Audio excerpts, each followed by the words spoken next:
ভারতের মুম্বাইয়ের কংগ্রেস নেতা ও মহারাষ্ট্রের সাবেক মন্ত্রী বাবা সিদ্দিকী এবং তার ছেলে কংগ্রেস বিধায়ক জিসান বাবা সিদ্দিকী প্রতিবছরই ইফতার পার্টির আয়োজন করেন।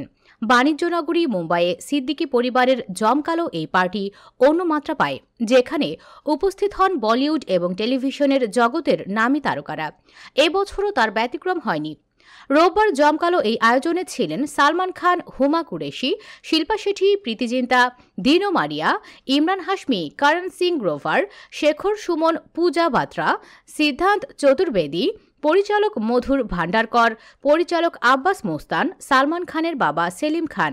গোলাপি রঙের ডিজাইনার শাড়ি পরে ইফতার পার্টিতে হাজির ছিলেন অভিনেত্রী অঙ্কিতা লোখান্দে, আর স্টাইলিশ কালো কুর্তা এবং পায়জামা পরিহিত ছিলেন ভিকি জৈন। অন্যদের মধ্যে বিগ বস 17 জয়ী মুনাওয়ার ফারুকি, বিগ বস 7 খেতাব জয়ী গওহর খান সহ টিভি দুনিয়ার সেলিব্রিটিরা উপস্থিত ছিলেন। গওহর খানের সাথে উপস্থিত ছিলেন তার স্বামী জাহিদ দরবার। গোলাপি রঙের দোপাট্টায় সকলের নজর কেড়েছে অভিনেত্রী হিনা খান। স্বামী মুফতি আনাস সৈয়দকে সঙ্গে নিয়ে হাজির হন টিভি অভিনেত্রী সানা খান। তার পরনে ছিল কালো বোরখা, অন্যদিকে মুফতির পরনে ছিল সাদা kurta, lime green jacket. Traditional পোশাকে ইফতার পার্টি আলোকিত করেছিলেন সোশ্যাল মিডিয়ায় ঝড় তোলা জান্নাত জুবের, আয়ান জুবের এবং ফয়সাল শেখ।